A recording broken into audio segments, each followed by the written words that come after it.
The ginger tapas and grill concept is largely based on a Spanish tapas cuisine theme. And what that means essentially is that we serve small plates. We're a restaurant that does an array of meats and veggies in small portions. And this is of Spanish origin, so the Spaniards are known for the tapas dining concept, which literally allows you to eat all day because you're eating small portions at a time. So the combination of healthy eating, the foodie movement, which seems to be sort of all over the world now, where people are like, we like food, but at the same time, the health conscious movement, we don't want to overeat. The tapas dining concept just sort of fits perfectly into all of that, to satisfy a broad range of audiences.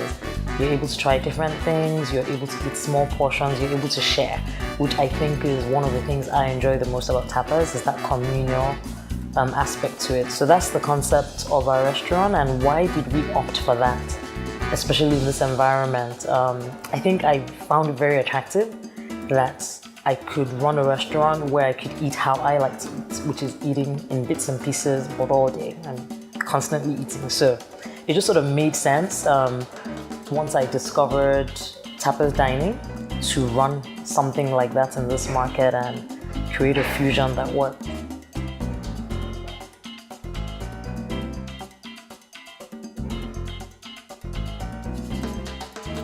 Our number one differentiator, without a doubt, is the fact that we're a tapas restaurant. I believe we're the only ones in Lagos today. I dare say in the nation, but I haven't researched that far, so let's just stay in Lagos, that runs an exclusive tapas restaurant. So what this means is that we have quite a wide array of different items that are served small plates. Having said that, we recognize that we have some big appetites, especially when it comes to the men. So we have a couple of specials which are more of your whole entree, the meats with the starch and maybe the veggies. But I think our primary differentiator, without a doubt, is the fact that we run tapas menu items.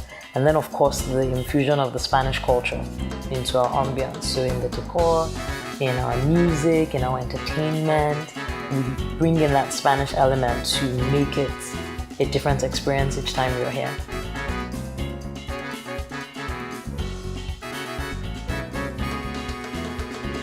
It's so funny you should ask that, because I remember when we were creating the menu and we were so adamant on being this full-fledged, only Spanish restaurant where anybody could come here and have a global experience.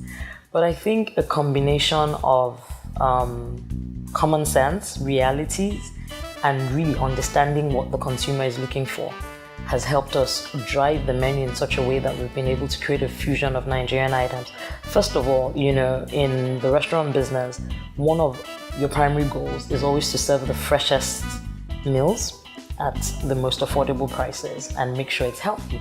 So naturally, that means you want to source locally.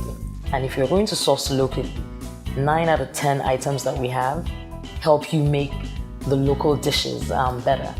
But I think also what I found in going into the restaurant business and doing a little bit of informal research is that the average Nigerian can't stay away from Nigerian food for more than 24 to 48 hours.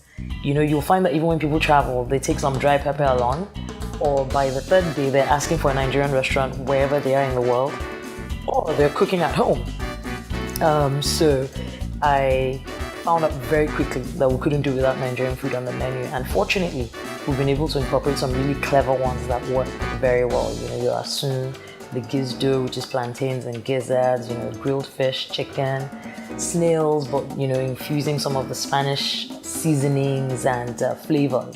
So we've been able to do that quite well, and they actually tend to be more popular than the main Spanish items on our menu.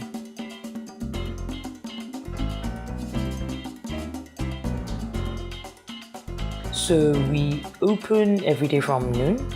We close at 10. We are open later on Fridays and Saturdays. So just by virtue of our hours, we serve lunch, we serve dinner. We have a daily lunch special. We have various activities and entertainments that we run to keep it fresh and interesting for every visit. We also do outdoor catering. We just do delivery services. Now we're getting into green room services, which is where we're just doing daily trays for the events and concerts for the artists before they go out. We do office service, and there we're able to serve meals maybe during meetings or team gatherings and so on and so forth. And I think one of the primary things we do, which is not quite a service, but it's an activity, is a monthly brunch with brains program.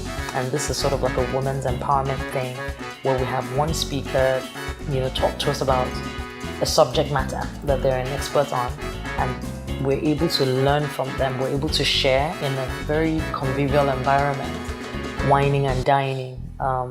So I think when I look at us and our broad base of services, we're generally in the hospitality business: food, beverage, events coordination, indoor, outdoor catering.